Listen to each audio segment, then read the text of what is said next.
Bueno, pues vamos ya con la que va a ser la última charla de este Celsius, y a nosotros también nos da mucha pena, pero vamos a exprimirla al máximo porque la verdad que es un auténtico lujazo para nosotros contar en esta mesa redonda de cierre con tres nombres como son los Stephen Graham Jones, Paul Tremblay y Grady Hendrix, que nos parece que representan lo mejor de lo que se está haciendo ahora en literatura de terror, en el terror contemporáneo. Y no solo eso, sino que los tres lo hacen con una aproximación muy diferente entre sí, y encima resulta que se conocen y se llevan muy bien, o sea que son una especie de tres mosqueteros del terror un tanto extraños, ¿no? Y como decía, no podíamos estar más contentos porque precisamente para una mesa como esta, en la que vamos a hablar un poquito de con qué ingredientes se puede sazonar una novela de terror, qué mejor que tres cocineros que preparan sus platos de una forma tan diferente. Pero antes de entrar en esto, sí quería empezar con la pregunta que solemos hacer en este tipo de mesa, que es ¿en qué momento estuvieron expuestos al terror a través de, da igual que sea una peli, de una novela, de cualquier otro medio narrativo o cualquier cosa que les haya marcado lo bastante como para decidir yo también quiero hacer esto, yo también quiero asustar a la gente? ¿Cuál es esa imagen que se les quedó grabado y que desató su pasión por contar historias de terror? The first horror I saw was there was a television broadcast of The Shining when I was very small, and I was at my great aunt's house and I wasn't allowed to watch it, and my uncle had he chewed tobacco, and so he had a big styrofoam cup he would spit in and slowly fill it, and he had it by his chair, so I could sit behind his chair and hide and watch pieces of The Shining on TV. But every time he turned around to get his spit cup, he would see me and yell at me, and I'd have to go. And so I have just a vague memory of pieces of The Shining and this cup filling with brown spit. It's also early childhood. I am probably... Oh, were you going to go? I can do Jewish. I think it's best. I think it's best. Creo que uno de los primeros recuerdos que tengo de entrar en contacto con las historias de terror fue cuando echaron El Resplandor en la tele. Yo era muy pequeño, estaba en casa de un tío abuelo y sabía que no me dejaban ver la película, pero también sabía que al bueno del hombre que mascaba tabaco lo que le gustaba era sentarse en su butaca y ponerse a ver la tele, y yo me escondía detrás de la escupidera que tenía en el suelo y veía así por lo menos un cachito del Resplandor en la tele. El problema es que cada vez que ya tenía el tabaco muy mascado y quería escupirlo, agarraba la escupidera, se acercaba para escupir y pum, ahí me veía a mí, me pegaba la bronca y me tenía que largar yo corriendo. Pero mi primer recuerdo de contacto con el terror es eso, acompañado o al lado de una escupidera llena de saliva marrón y viendo trozos del Resplandor. And I'm supposed to say that a babysitter let me watch The Exorcist and Texas Chainsaw Massacre when I was 6, but that's not what happened. This is before that. I'm probably 3 years old, maybe 4, and I have this stepdad who he's completely untrustworthy. He thinks he's Rod Stewart. He dyes his hair to look like Rod Stewart, and he wears his shirts open, and he drives really fast in his Trans Am. And I assume Rod Stewart would drive fast in a Trans Am if he had one. And he would on Sundays when he wasn't at work, he would get me out on the interstate with him and his Trans Am with the T-tops off, and we'd go blasting down the road 120, 130 miles per hour, and I would stand in the passenger seat and hold his beers. And this is like 75, you know. And one day he took me to this other town where there was a caliche pit. And caliche pits in Texas are these big chalky holes in the ground that we get white rock out of to make road beds from. And they're really scary, they're really deep. And we got to the edge of one that had a really long drop. And he said, "Here, Stevie, hold my beer." And he handed me his tall silver can. And then he pivoted on his left foot and dropped off that cliff.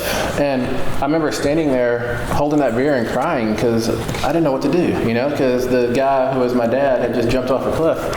And a few minutes later, while I'm standing there crying, he sneaks up behind me and taps me on the shoulder. And it was all a big joke. There was a place on that cliff that if you jump jumped off, you could grab a ledge and hand walk over and climb up the side. And he thought that'd be a great joke to play on me. And it worked because it really, I think that instilled in me the terror followed by the relief, which is kind of what horror is for me. And I've been seeking it ever since. Yo ya sé que tendría que decir que la primera vez que entré en contacto con las historias de terror fue cuando una niñera me dejó ver El Exorcista y La Masacre de Texas cuando tenía 6 años, pero es que no es cierto, no fue esa la primera vez. Cuando yo tenía unos 3 o 4 años tenía un padrastro que no era nada de fiar en absoluto, que iba por ahí el tío todo chudito con el pelo como si fuera Rod Stewart, con la camisa abierta como si fuera Rod Stewart, que creía que era exactamente igual que Rod Stewart y que encima iba conduciendo su coche, que era un Trans Am, a toda pastilla, como supongo que haría Rod Stewart si tuviera un Trans Am también. Y entonces los domingos, si él no tenía que trabajar, muchas veces me pillaba y nos íbamos a dar una vuelta en el coche.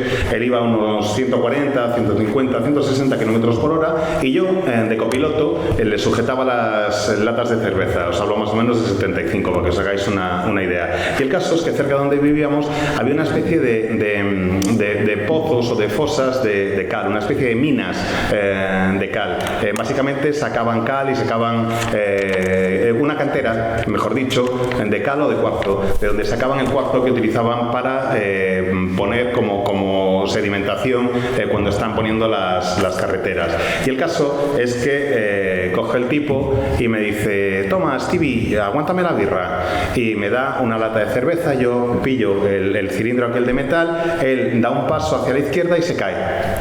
Esa cantera era un pozo muy profundo, que daba, vamos, que era realmente muy profundo y del que no se veía ni el fondo. Y ahí me quedé yo llorando, solo, sin saber qué hacer, con una lata de cerveza en la mano, mientras el tipo que se suponía que tenía que cuidarme acababa de caerse por una cantera abajo.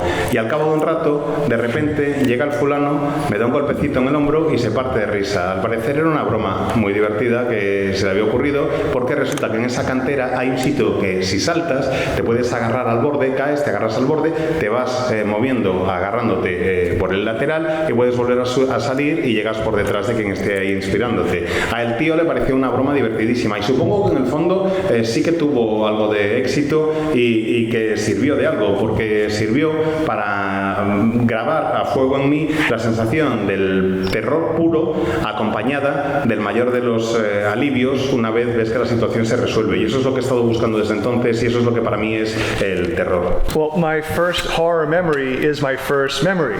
I was not quite 3 years old yet, and it was the greatest day ever because my grandparents had built like giant piles of leaves and they were throwing me into the leaves. And when I emerged after like many jumps, the very 1970s sweater I was wearing had this huge, like the size of my forearm thing writhing inside my sweater. And I remember just like as a tractor beam slowly pulling away the sleeve to reveal a giant bee. I didn't really know what a bee was then, but then it stung me. That really sucked. I mean, I got to go to, my grandmother and she made me cookies and stuff, but it's that image stays with me, that sort of monstrous image. And my first exposure to horror were all monster movies like Creature from the Black Lagoon, Universal horror movies, The Wolfman, but they also terrified me because my oldest dream that I remember is sitting in my family living room, the TV room, and my father's on the couch, and he's kind of a hairy guy, and he would turn into a werewolf and then chase me, and the dream ended with me like diving, smashing through the windows like an action hero as a 4-year-old, and that dream used to reoccur. I mean, I love my dad. I don't think he's a werewolf, but there's part of me that still thinks there might be a chance. Os voy a contar primero lo que es mi primer recuerdo con una experiencia de terror y luego os hablaré un poco pues, de las películas. Y el caso es que mi primer recuerdo de una situación que me provocó pánico, que me provocó terror, se produjo cuando tenía yo pues ni 3 años, no había cumplido 3 años todavía y estaba jugando con mis abuelos. Y mis abuelos habían apilado un montón de hojas secas en el jardín y el juego era que me tiraban y yo caía entre las hojas y salía y me pillaban y me volvían a tirar. Y así estábamos jugando todo el rato y estaba una y otra vez, y cuando ya había perdido la cuenta, de repente salgo de entre las hojas y en la manga del jersey, un jersey muy setentero que llevaba yo en aquella época, está claro, hay algo que se está retorciendo, algo que se mueve y que es del tamaño un poco más o menos de mi antebrazo. Y entonces, como si fuera un rayo tractor, lo agarro el puño con los dedos y lo retiro. Y me encuentro con que hay un abejón enorme ahí metido. Yo no tenía ni idea de lo que eran las abejas y lo aprendí aquel día, porque me picó y la verdad es que menuda experiencia. Sí, mi abuela luego me hizo galletas y lo que quieras, pero lo que yo sigo recordando es esa sensación de encontrarme con una criatura monstruosa. Y luego, eso quizás me llevó a que las películas que más me llamaban la atención eran títulos como La criatura de la Laguna Negra o la de los hombres lobo, hombre lobo, perdón. Uno de los sueños más antiguos que tengo, de hecho el más antiguo que tengo, es una pesadilla.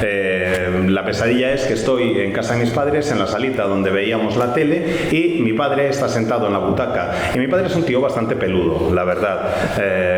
Y de repente se convertía en un hombre lobo. En mitad de mi sueño, y yo trataba de escapar de él mientras él estaba intentando cazarme, y acababa atravesando yo una ventana como si fuera un héroe de una película de acción. Y eso, claro, con 4 años nada más que tenía, pues ya os podéis imaginar. El caso es que creo a día de hoy que mi padre no es un hombre lobo, pero hay una parte de mí que todavía sospecha que igual sí. Y entrando un poquito más realmente en el nombre de la mesa, me gustaría que intentaran mirar hacia su literatura, hacia su forma de hacer terror, y nos dijeran qué ingrediente especial que les hace únicos o consideran que ellos tienen y que a lo mejor otros escritores de terror no tienen, y que le da por tanto un sabor diferente al terror que hacen. O sea, ¿en qué considerarían que es un rasgo distintivo que ellos tienen y que escasea? What is the distinctive feature of my or our horror? Man, with me, I don't. That I love slashers? I don't know. Yeah, but really, you know, I grew up farming and ranching in West Texas, so I was either working off a horse or off a tractor, and most of my books seem to work best when I set them in rural areas, out in like agriculture or horse land or hunting land, that kind of stuff.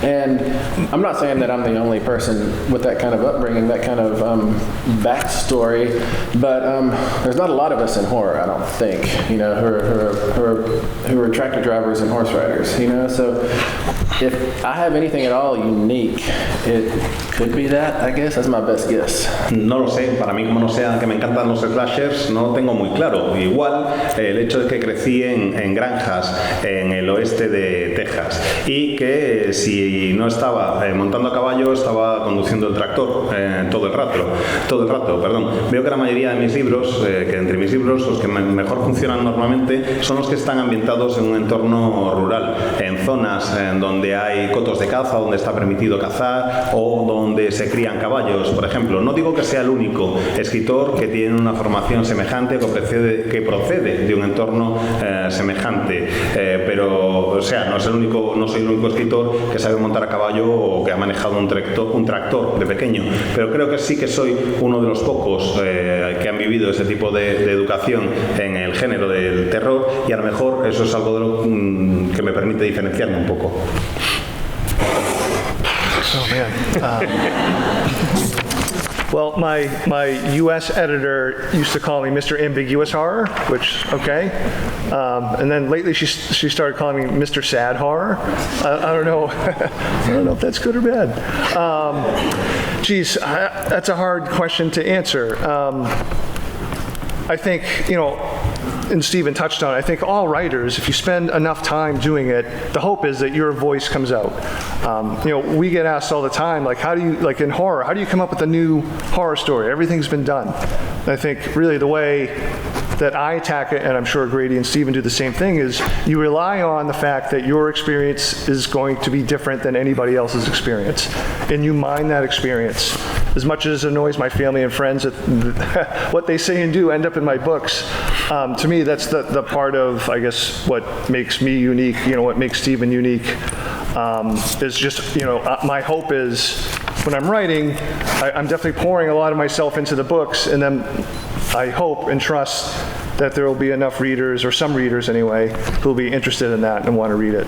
Al principio mi editor norteamericano me llamaba Señor Corazón Ambiguo y luego Señor Corazón Triste. Yo no sé si eso es que es una mejora o no, pero en fin, el caso es que así se refería a mí. La diferencia entre otros escritores y yo pues tiene un poco que ver con algo que mencionaba, aunque fuera de pasada, Steven, y es que dedicamos tiempo a tratar de cultivar nuestra voz y esperamos que esa voz surja, que con dedicación poco a poco se vaya formando y podamos verla.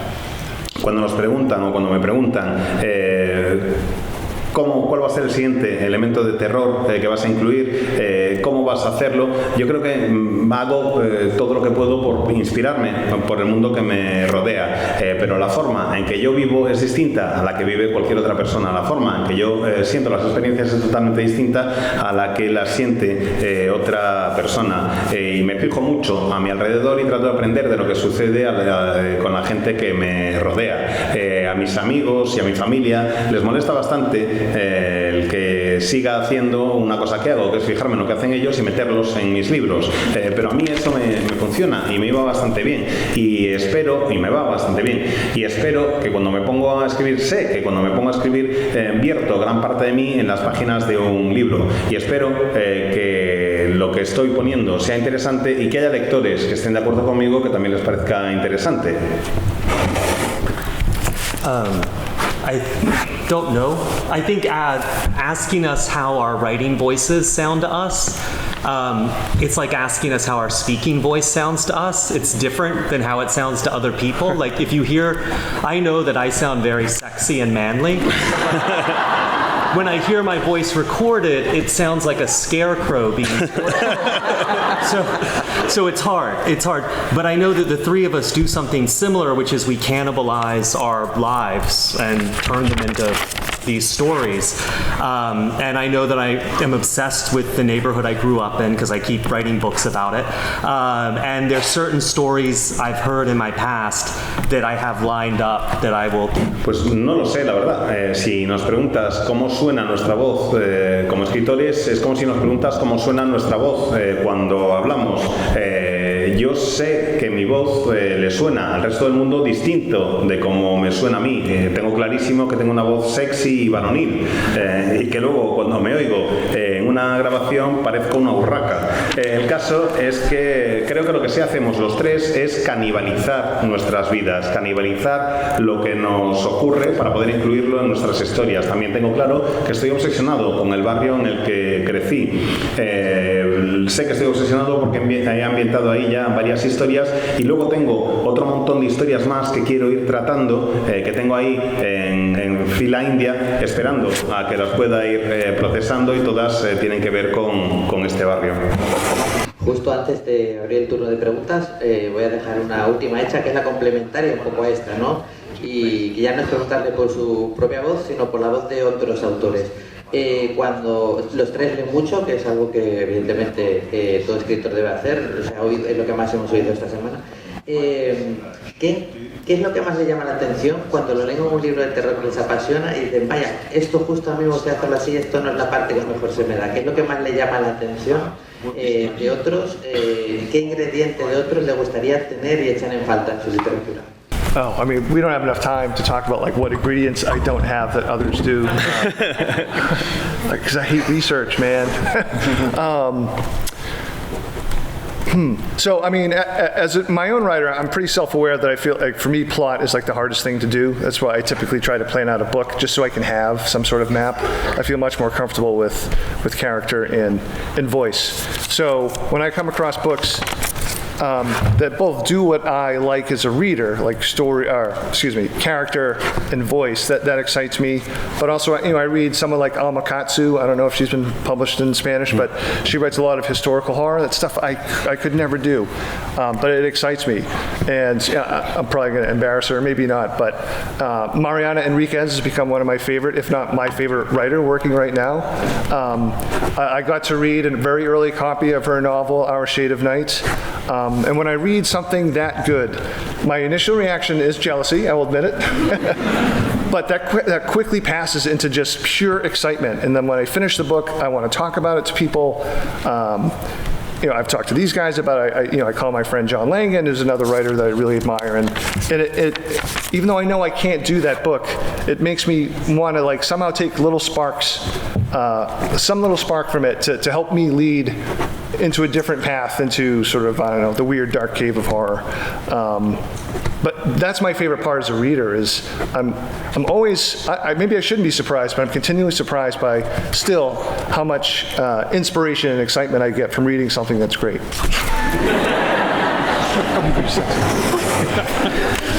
No hay tiempo en esta charla para explicar todo lo que creo que me falta en mi estilo de escritura y todo lo que le robaría a otros. Por ejemplo, yo odio la investigación, el proceso de documentación, y me cuesta mucho la parte del argumento. Por eso me tengo que esforzar muchísimo por hacerlo lo mejor que puedo y para crearme algún tipo de mapa. Sí se me da mejor y sí me gusta más lo que tiene que ver con los personajes y con la voz. Por eso, cuando leo un libro en el que los personajes y la voz están bien construidos, me llama rápidamente la atención y me encanta poder leerlo. Pero por otra parte, leo novelas como las de Alma Katsu, que yo no sé si la han publicado en España, que hace terror histórico, y yo sería incapaz de hacer algo así por el grado de documentación que requiere. Pero no puedo evitar emocionarme. Y ahora igual voy a quedar aquí un poco como fanboy y me da un poco de vergüenza decirlo en voz alta, pero me parece que Mariana Enríquez es una de las mejores escritoras vivas de terror ahora mismo. Es sin lugar a dudas, si no es mi favorita, está muy cerca de serlo. Una de mis favoritas o mi favorita. Tuve la enorme suerte de poder leer Nuestra parte de noche antes de que se publicara y os lo reconozco, cuando lees algo así de bueno, la primera reacción es, en mi caso, celos, sentir envidia, y luego paso a estar absolutamente emocionado, flipando con la obra y recomendándosela a todo el mundo. Se la he recomendado a estos dos, por ejemplo. También me gusta mucho la obra de mi amigo John Ligan. Siempre busco autores que me proporcionen una chispa, que me den algún elemento que me permita encontrar un camino nuevo por el que moverme dentro de la cueva oscura, de la caverna oscura, que es el terror. Y no deja de sorprenderme, y quizás ya no debería sorprenderme tanto, cuánto me inspira el poder leer un buen libro, cómo me inspira a nivel personal encontrarme un libro que me emociona. I'm very jealous of people who can write first person in a really distinct voice, like Shirley Jackson's We've Always Lived in the Castle, or Charles Portis's True Grit, or there's a writer, Ken Greenhall, who did a book called Lenore, and he also did a book called Baxter, I think that's from Carfax, or Hellhound, I think it's called here. So I'm very jealous, and I've only written one book in first person, which is The Final Girl Support Group, out in September, buy a copy. But it was so much fun and gave me so much pleasure to do that I'm suspicious of it and don't want to do it again for a while, because as an American, if something brings me pleasure, I think it must be bad.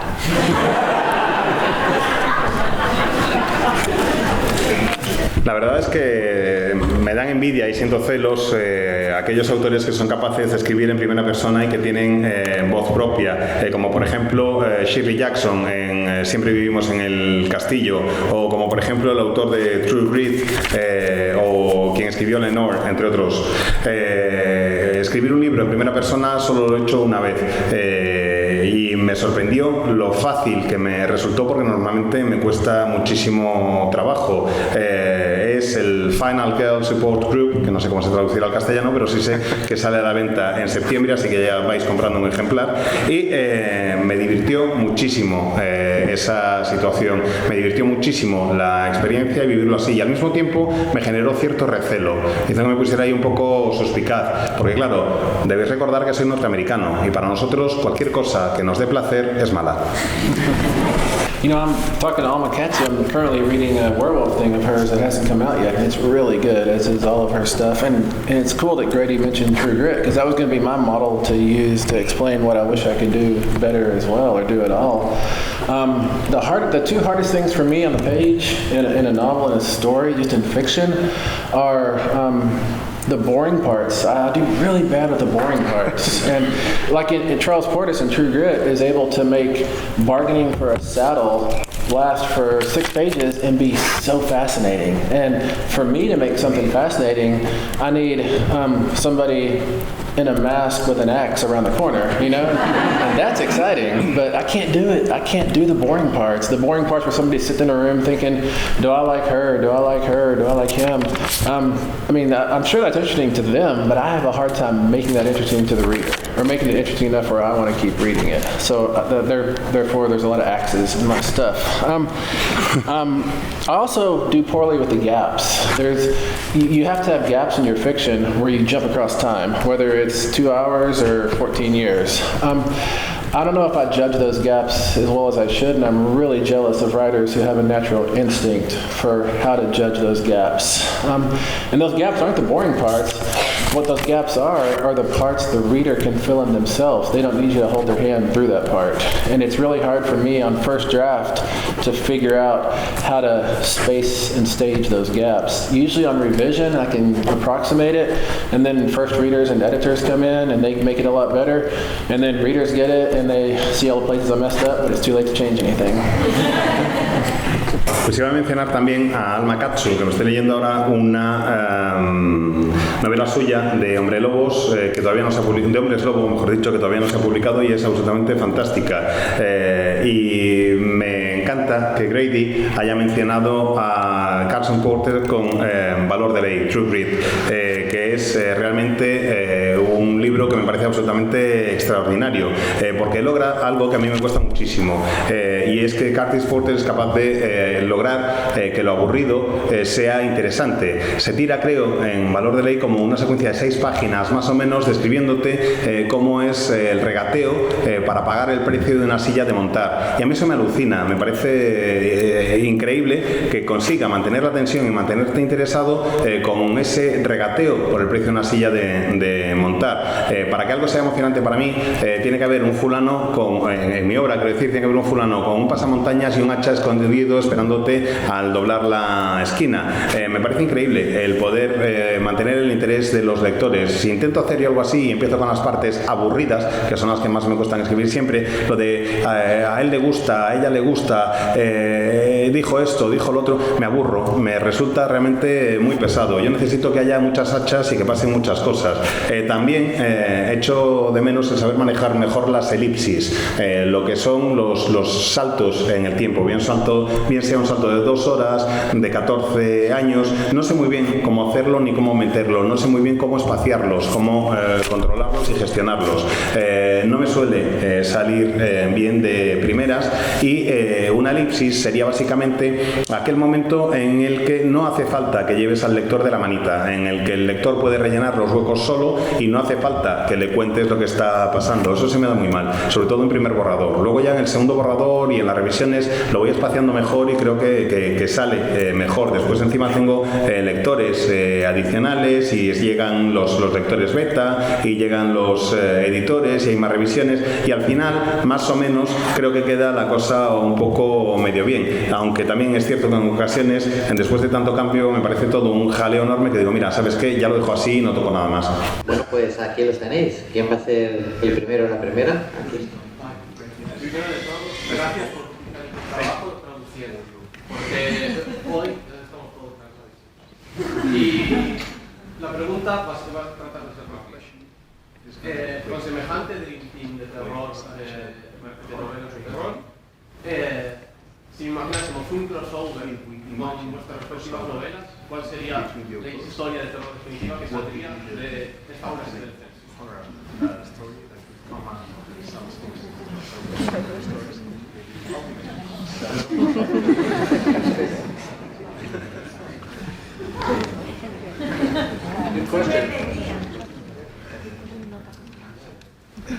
Well, I mean, it's not going to be very exciting, but we're involved sort of, if it's just us 3 by ourselves, getting lost, not being able to order food properly.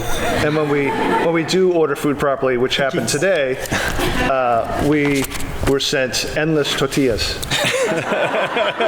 we ordered trace. They sent us endless. We start eating, and then another tortilla. Another one. True story. Me temo que la respuesta no va a ser muy emocionante, pero si fuera algo creado por nosotros tres, está claro que, visto lo visto estos días, sería perdernos, no saber cómo movernos por la ciudad y no saber muy bien cómo pedir algo de comer. Hoy, que por fin hemos conseguido pedir la comida bien, hemos tenido un surtido infinito de tortillas. Creíamos que habíamos dicho 3 tortillas, pero aquello era interminable. Acabábamos una y llegaba la siguiente, acababa una, era absolutamente infinito. Dice Grady, sí, es que estamos acabando y ¡pum! Otra tortilla. I think it would be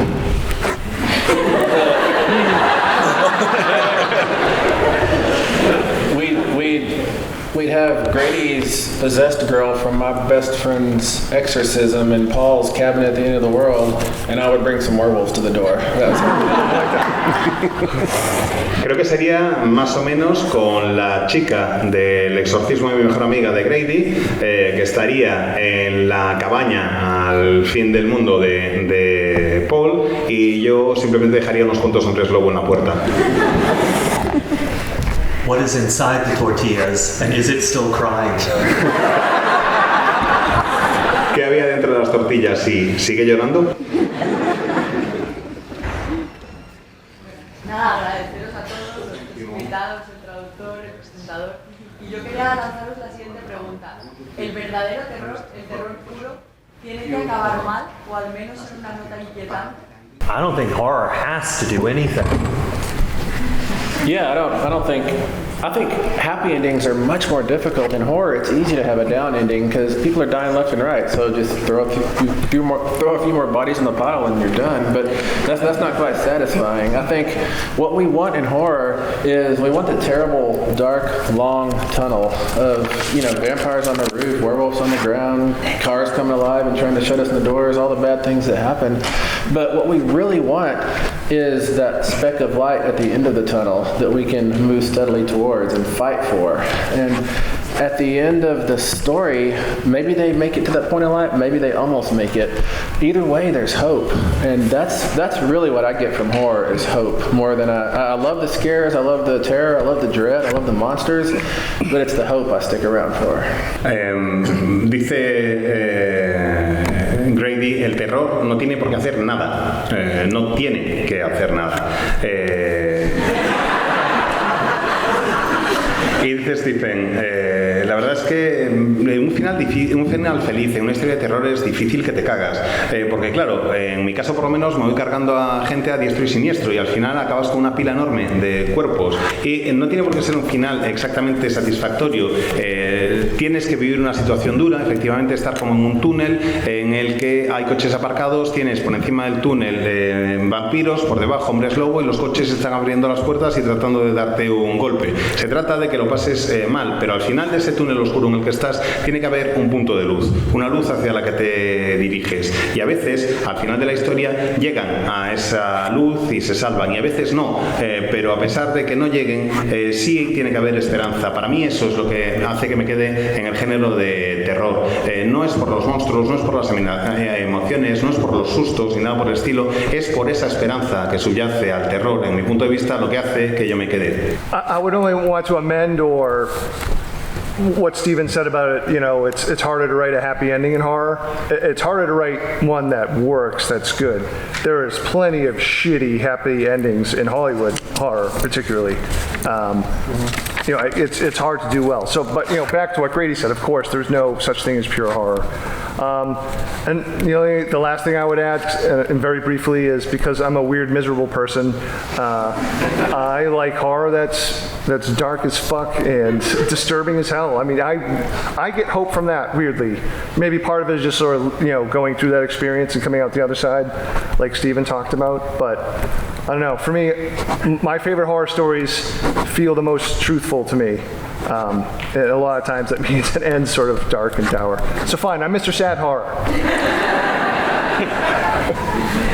Me gustaría simplemente añadir algo Lo que decía Stephen, y es que lo que es difícil en una historia de terror no es escribir un final feliz, es escribir un buen final feliz, uno que funcione, porque finales felices de mierda en películas de Hollywood, en películas de terror de Hollywood, los tenemos a patadas.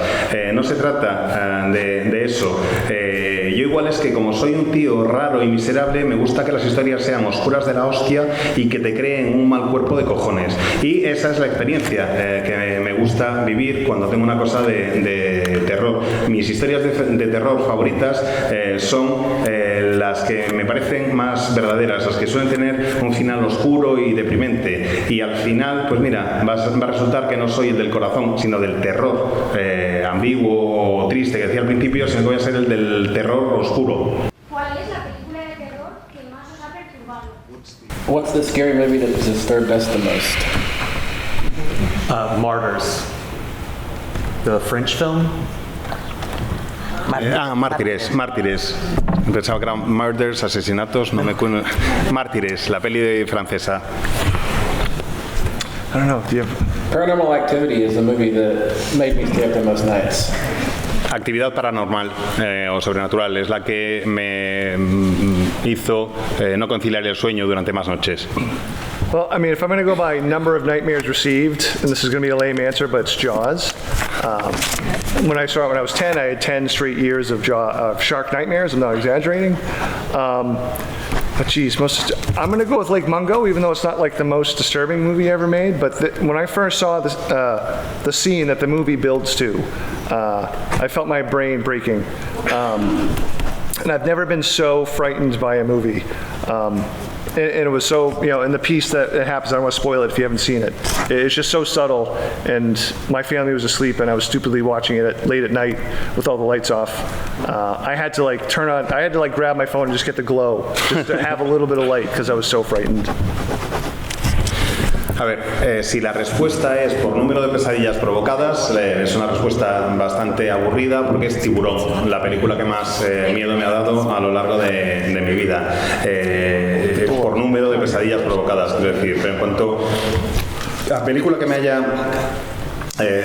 perturbado más, diría que es Lago Mungo, que es una peli en la que se está durante todo el rato construyendo la historia se construye para llegar a una escena determinada, y es una escena que me rompió el cerebro cuando la vi, que realmente me dejó aterrado y tuvo un gran impacto en mí. Me reventó realmente, y encima cometí la estupidez de ver la peli a solas con un amigo que se había quedado dormido y estábamos en una casa a oscuras totalmente, y lo que hice inmediatamente según vi esa escena fue agarrar el móvil para tener por lo menos un poquito de luz, que era el brillo de la pantalla. Paul, I swam about 150 yards out into the ocean today, and I dared the sharks to come get me, and they never did, so you're okay. Bueno, ten en cuenta, Paul, de todas formas, que estamos en tierra firme, lejos del mar ahora mismo. Yo cuando vi tiburón y me daba miedo, siempre reté a los tiburones a que vinieran a perseguirme y no ha llegado ni uno, así que de momento estamos a salvo. I was standing in waist deep water with floaties on my arms. Yo sería el que está en mitad de la playa con el agua hasta la cintura y con manguitos allí puesto. I was sitting on the beach, not going in the water. Y yo estaría sentado en la playa, pero de entrar en el agua ni de coña. I have a question for you, Grady, about the Vampire Book Club. In the beginning, the vampire has a series of features of folklore. They cannot go into a house if they're uninvited. They control animals. But in the end, we see that instead of fangs, they have this prong that comes out of the throat. Usually, vampires have long fangs and drink blood. Why did you do this change in the middle of the book? Okay, so vampire fangs are very stupid. Fangs, no, they look cool, but fangs are to inject poison into something, not to suck. It is the two smallest straws in the world. That's no. Also, the human blood supply only has about 6,000 calories. So how is this a food source? The vampire will have to eat 4 times a week. So you have 4 dead bodies every week. There's no way an animal would evolve like this to survive. So I thought, what is this about? Because I have to have the blood sucking. So I thought, oh, if vampires are immortal, maybe their internal organs don't work the way ours do. They don't generate antibodies. The toxins in their blood don't get filtered by their kidneys and liver. So they have to hook up to a human blood supply, like a dialysis machine, and pump their own blood through, get it cleaned, and bring it back. And so then they need more apparatus than 2 little fangs. And then I always thought it was very stupid that vampires go for your neck. Like, anytime I've ever had a hickey, like, people see it. You think you can do this, but people see it. So a bite mark, like, your mom says, "What's that?" You know. I have one beer, and 9 hours later, my mom, she would know. So I thought, oh, they would go for the femoral artery on the thigh, and also that is a disgusting image for the vampire to be fixed on the thigh. No, thanks. A ver, los colmillos son estúpidos, son una estupidez lo de que los vampiros tengan colmillos. En primer lugar, los colmillos sirven para inyectar veneno. Si vas a chupar algo con un colmillo, son las pajitas más pequeñas y ridículas del mundo. Ahí. Además, el total de la sangre de un ser humano supone 6.000 calorías. Con 6.000 calorías, eso quiere decir que un vampiro tendría que comer 4 veces a la semana. Y eso implica 4 cadáveres a la semana. No hay ningún animal que evolucione de manera lógica con esas características. Eso está clarísimo. Si de lo que se trata es de chupar sangre, empecé a pensar por qué tendría que hacerlo. Y se me ocurrió que, dado que los vampiros son inmortales y viven muchísimo tiempo, pues sus órganos internos probablemente son distintos de los nuestros y seguramente no les funcionen ni los riñones ni el hígado, lo cual quiere decir que en un momento determinado necesitarán algún órgano que les limpie la sangre. Por eso necesitarán una fuente de diálisis que les permita, va a ser una máquina de diálisis humana, poco más o menos, que les permita limpiar la sangre y que luego esa sangre vuelva a entrar en el circuito de su cuerpo. Y para eso los colmillos no sirven de nada, desde luego. Por eso se me ocurrió lo de ese otro apéndice distinto. Encima, aparte, ahora que estamos hablando de esto, ¿por qué en el cuello? De verdad, en el cuello, en serio. ¿No veis a la gente cuando tiene un chupetón que se sube en el cuello de la camisa pensando que nadie se va a dar cuenta y lo ve todo el mundo? Yo me imagino de adolescente, cuando llegaba a casa con uno de ellos, o que me tomaba una birra y mi madre 9 horas después hacía... ¿Has tomado una cerveza? Pues eso es lo mismo que ocurriría con lo de las marcas de los colmillos en el cuello. Por eso pensé que era mejor que en lugar de que mordieran en el cuello, mordieran en la arteria femoral, en el muslo, que me parece también una imagen bastante perturbadora, con el vampiro allí amorrado pegado al muslo de la víctima. Me imagino que como autores escribís sobre cosas que os asustan a vosotros. Y mi pregunta es si vuestros terrores han evolucionado desde que erais pequeños y desde que empezáis a escribir, o se mantienen, o tenéis los mismos miedos sobre ellos. Are the things that scare us that we write about still the same, or have they evolved since we were young? You can go. I thought I was getting away with just saying that. Mine is exactly the same. I'm afraid of a person's body with an animal head, and that's why I wrote Mongrels, I think, and that's why Elkhead Woman has an elk head. And I keep doing that over and over. I'm really scared of that, and I'm also scared of the dark, and I'm scared of losing people. I'm just scared of everything. So no, it hasn't changed. It's still the same. I'm very scared. Mi miedo sigue siendo el mismo desde que era pequeño, que es el encontrarme con alguien con cuerpo de persona y con cabeza de animal. Eso creo que está presente en Mestizos, por ejemplo, o en el único indio bueno, que es lo de la mujer con la cabeza de alce. También me da miedo de la oscuridad y me da miedo perder a mis seres queridos. En el fondo es que me da miedo todo. Maybe I should have went first, because except for the animal head thing. No, I'm afraid of the dark. I'm a scaredy cat. I don't know if there's a similar phrase in Spanish for scaredy cat, but no, like when I was a child, I used to sleep with stuffed animals to a really embarrassing old age. Sleep with stuffed animals as a fortress around my head to protect me. My brother was 5 years younger, and I would send him upstairs first. We shared a bedroom. He was the canary in the coal mine. If he went up and survived any attack, then I could go upstairs. Yeah, no, I'm scared of everything, so it all sort of goes into the books, and the things that most scare me, like I can't write about, so I'm not going to talk about it because I don't want to be scared. Me da miedo la oscuridad, soy como un gato asustadizo, soy asustadizo como un gato, si queréis. Tanto es así que cuando era pequeño, bueno, y ya no tan pequeño, hasta una edad en que me da vergüenza confesar ahora mismo, me hacía un fuerte con peluches en torno a la cabeza para que no me pudieran atacar y para que me pudieran proteger. Tenía tanto miedo de la oscuridad que, aunque tengo un hermano más pequeño que tiene 5 años menos que yo, siempre iba él primero cuando teníamos que subir las escaleras para irnos a la cama, porque compartíamos habitación, en caso de que, oye, si había un ataque, por lo menos yo igual podía sobrevivir. Todo me da miedo, y todo aquello de lo que me da miedo suelo escribir sobre ello, pero no voy a deciros lo que me da más miedo de todo, porque si lo digo en voz alta me daría miedo. I can think hard enough about anything and convince myself to be scared of it, so I just do that. Si pienso con la suficiente intensidad en algo, logro que me dé miedo, así que eso es lo que hago. You know, I did the same thing with my little brothers as Paul, and I used to have a lot more little brothers. Yo hacía con mis hermanos pequeños lo mismo que Paul con el suyo, y antes tenía muchos más hermanos pequeños.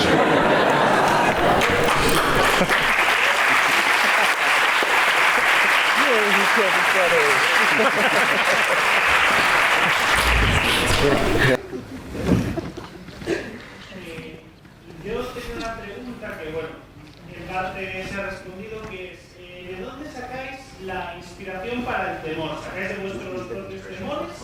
¿O de dónde sacáis para asustar? ¿De lo que os asusta? Everywhere. Just your life, you know.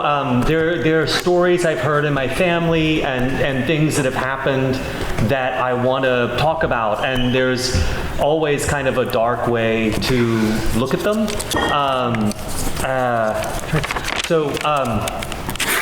The book that's coming out in January, How to Sell a Haunted House, it's about kids or adults who have to deal with their parents' house after they die and all the stuff that gets left behind. Because I've always found other people's things gross. When I was a kid, I'd go to people's houses and I wouldn't want to touch anything or eat anything because I'd read about skin flakes and how you shed millions and millions of skin flakes every day and they fill up your house and there's skin mites and all these things. So I found other people's objects really gross. And then there's also a lot of haunted puppets and dolls in this because as a kid, my grandparents gave me these marionettes that I think they found in the garbage. And they tried to clean them up, but they still look pretty bad. And they hung on the back of my door, and I didn't want to touch them to throw them away, so they just stayed there every night and really scared me. So, that's in the book. So it's kind of everything. I feel like our whole lives are just endless horror shows. You can find a lot of... Oh, I'm sorry.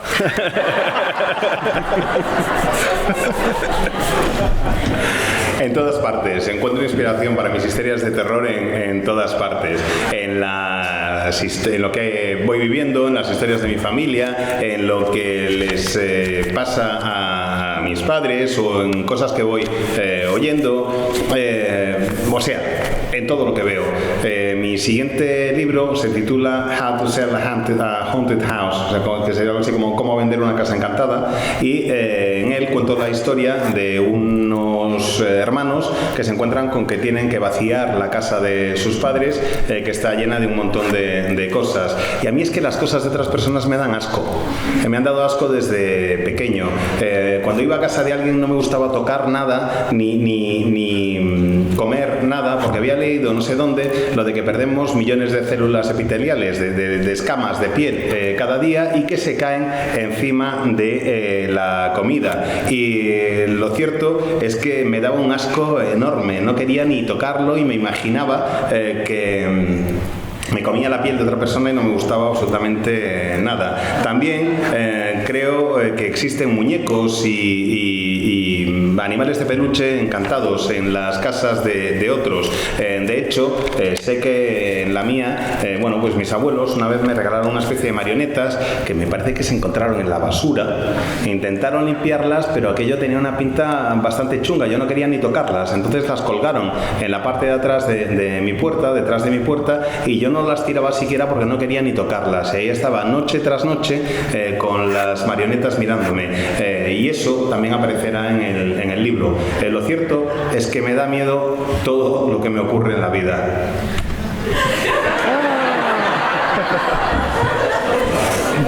Yeah, those skin flakes Grady's talking about, you can find a lot of them on the back side, on the top of a ceiling fan, you know?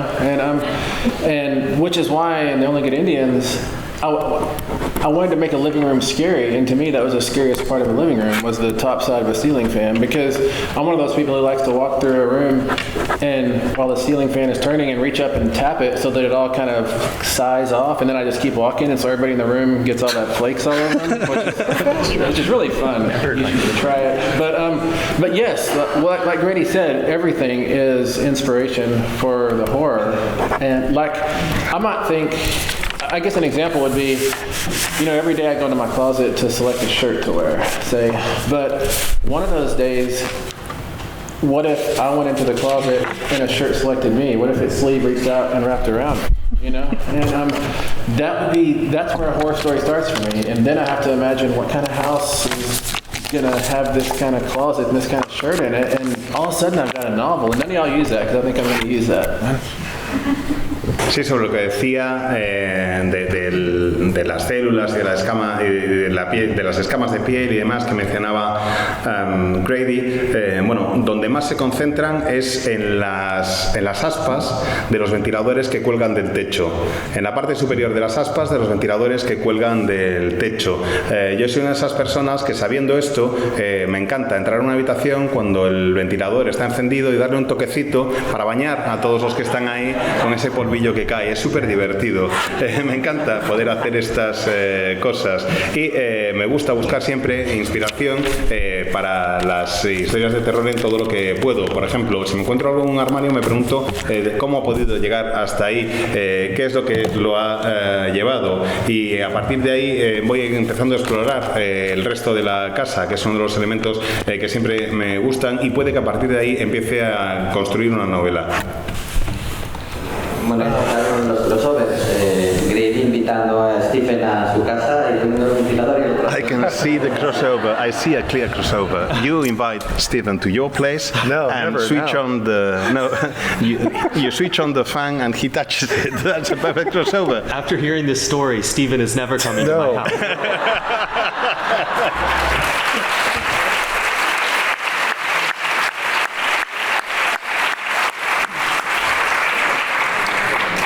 To be clear, I have never written about, nor have I thought deeply about skin flakes. And I think Stephen is a monster.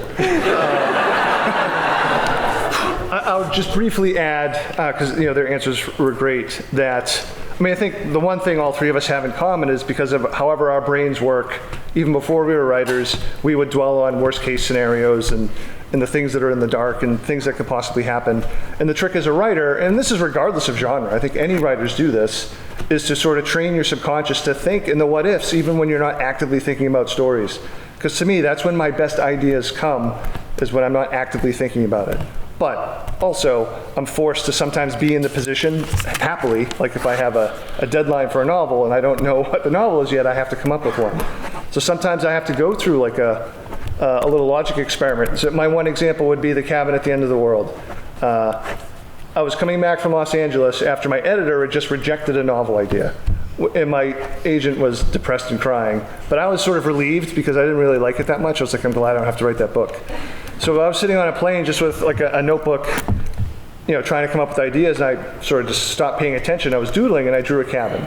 And when I say I drew a cabin, I drew a rectangle with a triangle on top of it, because I can't draw. And maybe this is the math part of me, and I teach mathematics in high school because I don't put enough suffering into the world. I think I did a little math thought experiment, like, hey, okay, this cabin made me think of home invasion stories. And I don't like home invasion stories because they scare me. So that actually oddly really excited me. It's like, how would I do this? And it felt like a little bit of a logical thought process to me. It's like, okay, strangers are coming. I don't want to do the thing where the strangers, are necessarily there to kill the family, but also, we've seen, there's been plenty of versions of movies where, the family ends up killing the invader. So like, I started trying to just put that logic together. How could I make something, that would be interesting, hopefully, to me, but also to everybody else.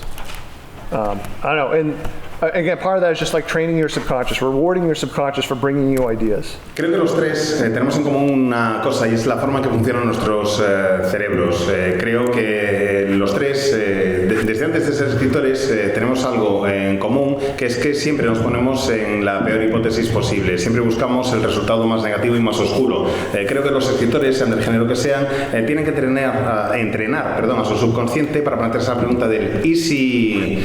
Y creo que así es como vamos explorando distintas historias, aunque no estemos trabajando, hacerlo todo el rato para ver si va saliendo alguna historia distinta. Cuando te encuentras con algo, plantearte esa hipótesis del ¿y si? Y a partir de esa pregunta ir construyendo. A veces tienes que hacerlo de manera obligatoria porque tienes que cumplir, por ejemplo, con una fecha de entrega, pero me parece que mis mejores ideas surgen cuando el subconsciente puede trabajar con total libertad y sin tener ningún problema. Me acuerdo, por ejemplo, de que en el caso de la cabaña al fin del mundo, me acuerdo dónde surgió la historia, porque resulta que iba a una reunión con mi editor para presentarle una idea de un libro que me rechazó, y yo estaba relajadísimo porque como me habían rechazado la idea del libro no tenía que ponerme a escribirlo ni tenía una fecha de entrega, y el que iba cabreadísimo y casi llorando era mi agente. Y el caso es que yo estaba sentado en un avión con una libreta y me puse así a dibujar sin hacer caso a lo que me rodeaba, sin pensar en nada, y dibujé una cabaña. Bueno, cuando digo que dibujé una cabaña, dibujé un rectángulo con un triangulito encima, porque no tengo ni idea de dibujar, pero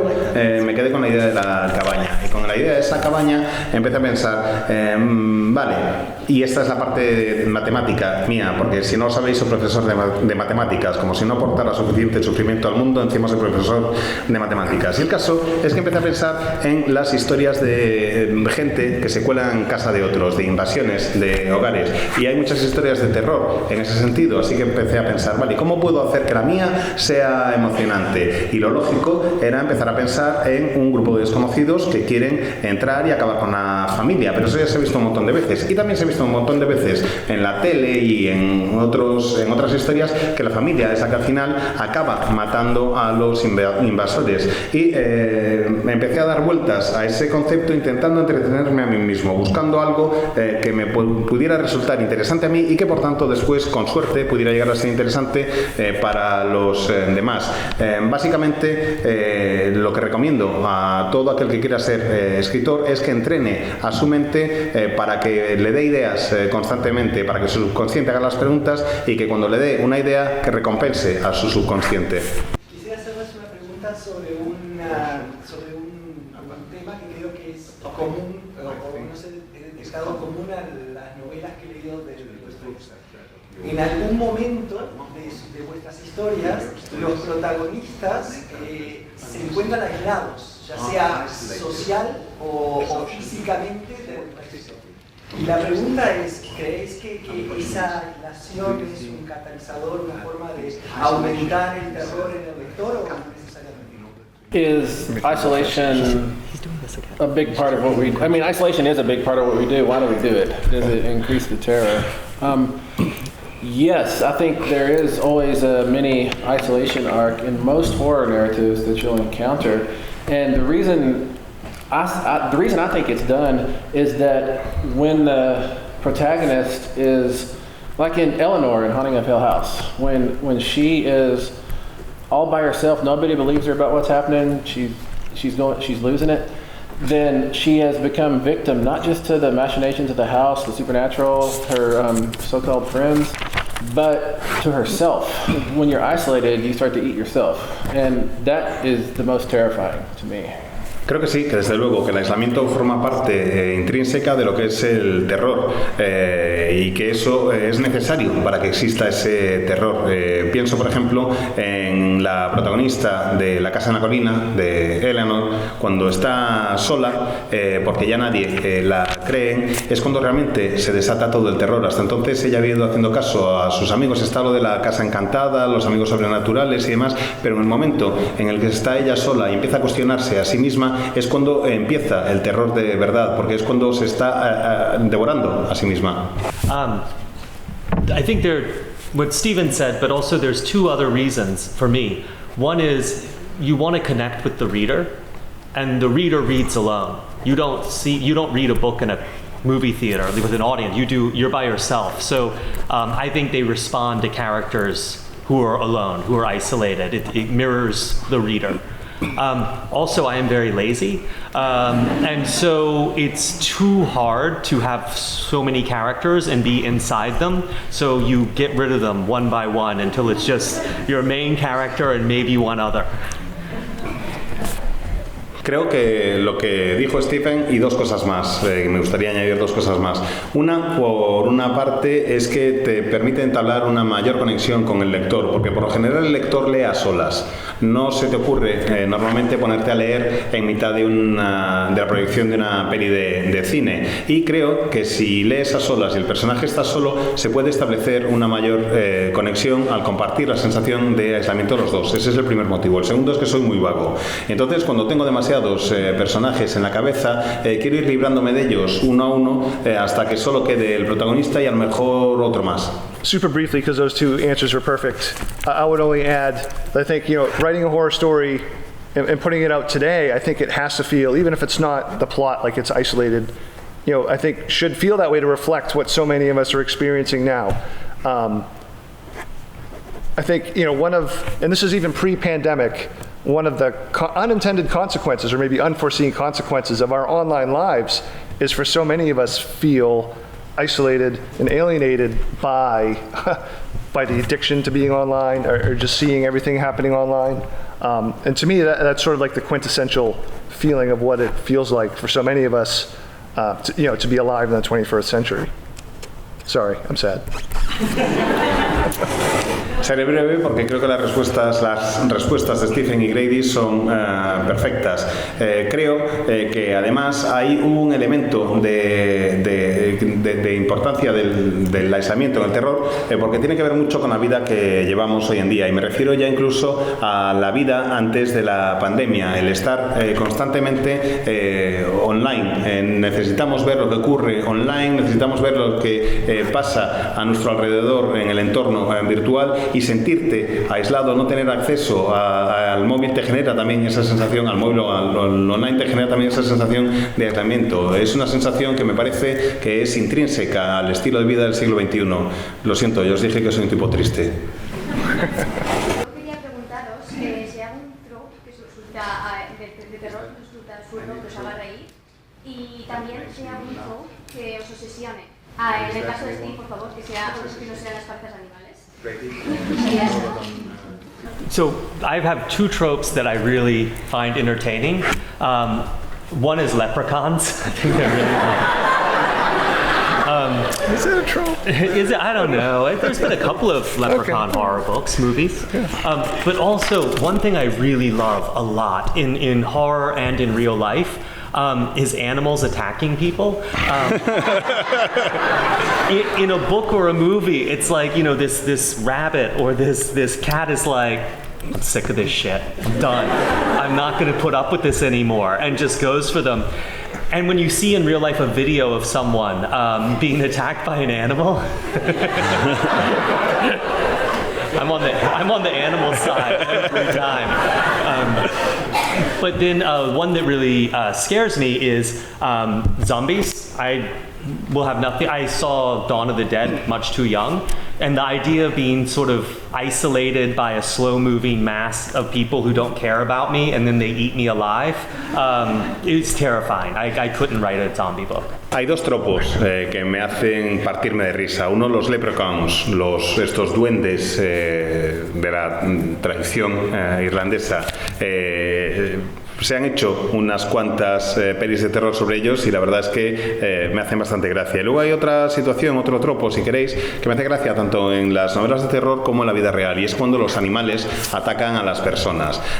Me parto de risa cada vez que veo uno de estos. Si estoy leyendo un libro o veo una peli y el animal se tira encima de alguien, es en plan, pienso que el animal está diciendo, ya estoy hasta los huevos, no aguanto más, que te den, te vas a enterar porque esto no hay quien lo soporte. Y efectivamente creo que eso es lo que hace el animal y me hace mucha gracia. Y cuando veo los vídeos estos que hay en internet de un animal que ataca a una persona, me empiezo a partir de risa, me hace una gracia que lo flipo, y siempre voy del lado de los animales, siempre soy del bando de los animales. En cuanto a historias o tropos que me den miedo de verdad, los zombies me dan muchísimo miedo. Creo que vi El Amanecer de los Muertos muy joven, demasiado pronto, y me da miedo esa sensación de sentirme aislado, aunque esté rodeado de un montón de gente que además no se preocupa por mí y lo único que quiere es comerme. Así que si hay algo que creo que no escribiré nunca son una novela de zombies. I don't know if there's like one particular trope that makes me laugh or or maybe cringe. I mean, because they all can be done like really poorly. Like, and just when you think there can't be like a really cool vampire novel, like he writes one, or I'm going to pick two of my favorite tropes that I'm afraid to go near because I don't think I could do a good job with it. One is werewolves. And I think Stephen wrote the best werewolf novel of the 21st century with Mongrels. So he already wrote it, so I don't have to bother go near werewolves. But I want to someday write like a giant monster, kaiju kind of novel. I just haven't been able to come up with an idea. Although I would say maybe that the trope I'm most tired of is maybe haunted houses. I think that'd be really hard to do, so good luck with that. No diría que hay un tropo que me haga reír o uno que me dé mucho miedo, pero sí diría que hay varios. Por ejemplo, el de los vampiros, que me parece que está hecho hasta la saciedad y estoy aburrido ya de él. Bueno, pues resulta que de repente llega Grady y hace una estupenda novela de vampiros. Así que creo que se puede hacer buenas historias con cualquier tropo. Pero sí hay dos a los que no me acercaría ni de broma, porque no me llaman la atención. Por una parte, los hombres lobo, me parece que ya están muy vistos, pero encima es que en Mestizos Stephen ha hecho la mejor novela de hombres lobos de lo que llevamos del siglo XXI, así que no tengo ni que preocuparme porque ya lo han hecho.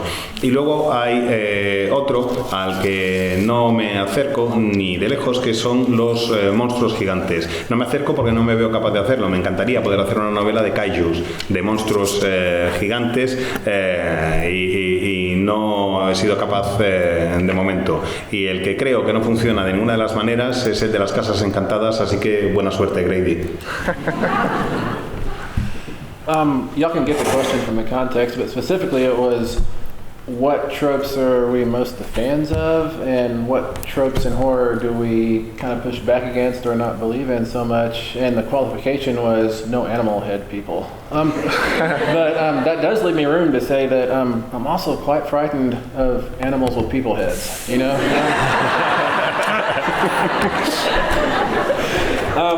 But one of I think my very favorite thing in all of horror is, especially at the front of the story, when there's two kids out at Lover's Lane making out, and we know they're going to die. You know?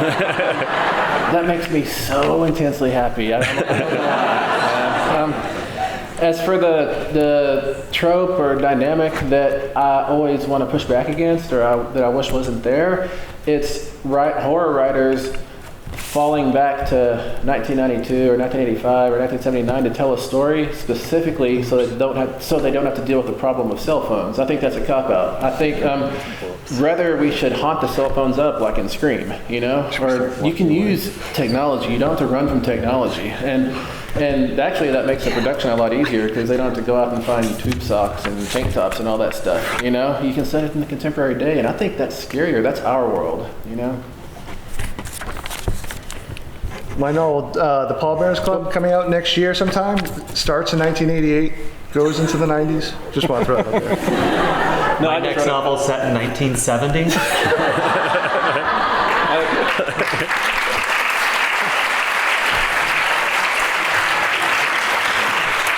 I just sold a novel yesterday set in 1989. But not because of cell phones. Bueno, ya que no puedo decir en personas con cabeza de animal, digo animales con cabeza de persona. Eso también me da mucho miedo.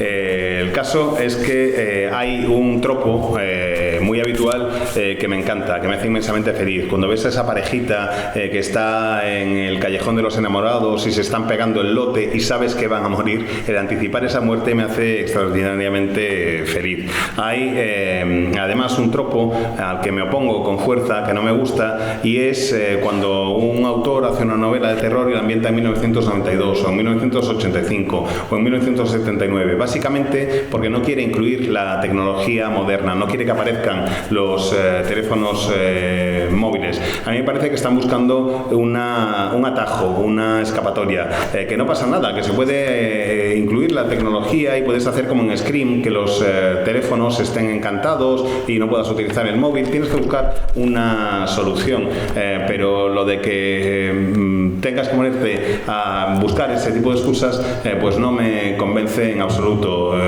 Hay que afrontar la tecnología e incluirla. Y dice Paul, mi siguiente novela, que se titulará Pallbearers, está ambientada en 1988. Dice Grady, sí, yo acabo de publicar una ambientada en 1970. Dice Stephen, no, sí, lo peor es que yo tengo una ambientada en 1989, pero no porque le tenga miedo a los móviles. Y ahora la última pregunta. A ver, el terror se ha tratado de una manera... Bueno, hay mucha gente que no se lo toma en serio, el terror. Y se trabaja muchas veces desde el terror con la comedia y con la acción. No puedes hacer que todos los personajes de una historia sean unos miedicas y huyan, ni puedes hacer que todos sean de acción. Y lo mismo pasa con la comedia. ¿Cómo equilibras para que haya un poco de terror? And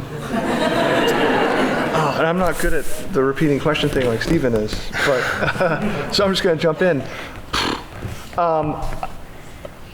For most of my novels, I do feel like I try to go in treating the horror as realistically as possible. And what I mean by that is, I want it to feel like this is really, I try to imagine this is really happening. What would the people do? I don't know, that sounds like trite, but I don't know, I mean, as much as I love Stephen King, it's like, the crazy supernatural things that happen, like I think if that were to happen in reality, I don't know, the reaction would be slightly different. And I tend to have my supernatural slip into the supernatural be a little bit more subtle and harder to define, and that's just me trying to make the horror as realistic as possible. Whatever that phrase means, that's what it means in my head. So I don't know if that's the answer to the question, but that's what you got at Saturday at 9:30.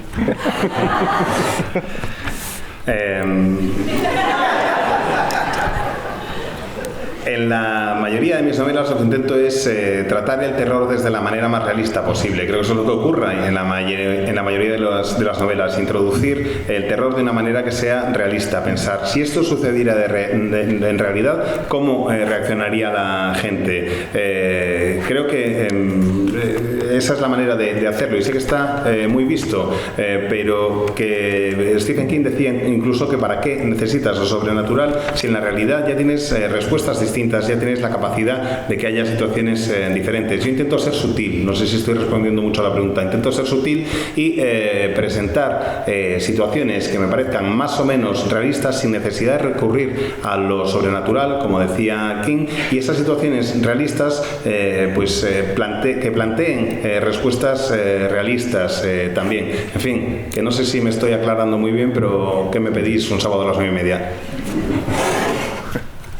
Two of the hardest things in horror for me is you have to have the characters come to believe that it's real. They're not going crazy. They're not seeing things. There's really something supernatural here. And the second hardest thing is that this character has to deal with it. They can't just go home and let someone else do it. And those are the boring parts. And so you have to find ways to get through those very quickly, but convincingly. So I did a book where I made 2 characters ghost hunters because they will go towards the ghost. In one book I had to skip many years to then make it clear that the reader doesn't have to sit here for years while this thing becomes a bigger threat. We just skip those pages. So it's hard because it's boring, but you have to do it and you have to convince the reader that it's real, but it's boring. Creo que las dos cuestiones que son realmente más difíciles a la hora de crear un libro es en el tratamiento de los personajes, es lograr que sean que el lector se crea que son personas reales, que no están locos, y que eso por un lado, y por el otro que son esos personajes los únicos que pueden resolver la situación, que pueden lidiar con lo que tienen ante ellos. Es muy aburrido, pero hay que hacerlo rápido, convencer al lector de lo que ocurre con los personajes. En un caso concreto hice que 2 personajes se convirtieran en cazafantasmas en uno de mis libros porque se encuentran con un fantasma y se enfrentan de golpe con él. Creo que es necesario el hacerlo y hacerlo lo antes posible, aunque es bastante peligroso porque es difícil y es aburrido, y tienes que tratar de convencer al lector de que lo que le estás contando es realista y que la respuesta es más o menos lógica. Yeah, the question kind of is, it's kind of identifying the problem or the difficulty in horror of balancing a character needing to fight and how much of an action star is that character, you know, in the story. How do you keep that balance right? Like if you look at Predator, like Dutch and Jesse Ventura and all them, those dudes are there to fight. So they start out ramped up, ready to fight. But in a slasher, like in Halloween, Laurie Strode doesn't start out a fighter. She starts out very reserved, almost scared of the world. And this horror situation she finds herself being ground through turns her into a fighter. And what that gives the story is character development. She changes. And that's what we like most in stories is characters changing from some state A to some state B or C or D or whatever. And that's the beautiful thing horror does. It finds the reserves of strength and tenacity inside people and brings them to the outside and lets them maybe survive. And that's what I love about it, really. En Depredador, en Dutch y Jess Ventura están ahí para lo que están. Van ya con ganas de bronca desde el principio y eso es lo que ya van buscando desde el inicio de la película. Pero en cambio en Halloween, por ejemplo, tienes a Laurie Strode que es muy reservada y que le tiene miedo prácticamente a todo y que no se encuentra cómoda en el mundo. Y la situación que vive, la situación aterradora que vive, la transforma. Y eso es lo que está muy bien. Hacer que el personaje vaya viviendo las situaciones que lo van transformando para que pase de A a B a C a D, y eso es lo que me gusta del género de terror también, que te obliga al personaje a encontrar esas reservas, esa fuerza, esa tenacidad que todos tenemos dentro y que al final va a ser lo que le permita sobrevivir. Bueno, pues hasta aquí hemos llegado. Han acabado las charlas del Celsius de este año, pero el Celsius todavía no ha acabado. Recordad que os queda 3 en la calle, la noche de culto de Jesús Palacios por la noche, y cuando esto acabe, como ya será domingo, quedará un día menos para el Celsius de 2023, que ya sabéis que es del 18 al 22 de julio. Una vez dicho esto, esta mesa que hemos tenido hoy para hablar de terror no podía tener mejores autores en la mesa. Como alguien dijo antes, este Dream Team de la literatura de terror es exactamente eso. 3 autores muy distintos entre sí, 3 autores que nos muestran 3 maneras muy diferentes de hacer terror y que los 3 son extraordinarios. Seguro que van a seguir haciéndonos pasar miedo de forma controlada. El verdadero miedo es el que cuando apagas la televisión sigue ahí, los libros los cierras, la película apaga la tele y te vuelves a seguir haciendo con tu vida. Muchas gracias a los 3 por hacernoslo pasar tan bien, haciéndonoslo pasar mal, y queremos que os llevéis un recuerdo de esta mesa extraordinaria, de este vuestro primer Celsius, esperamos que no el último, y el mejor recuerdo que creo que os podéis llevar, aparte de nuestro cariño, es este fuerte aplauso.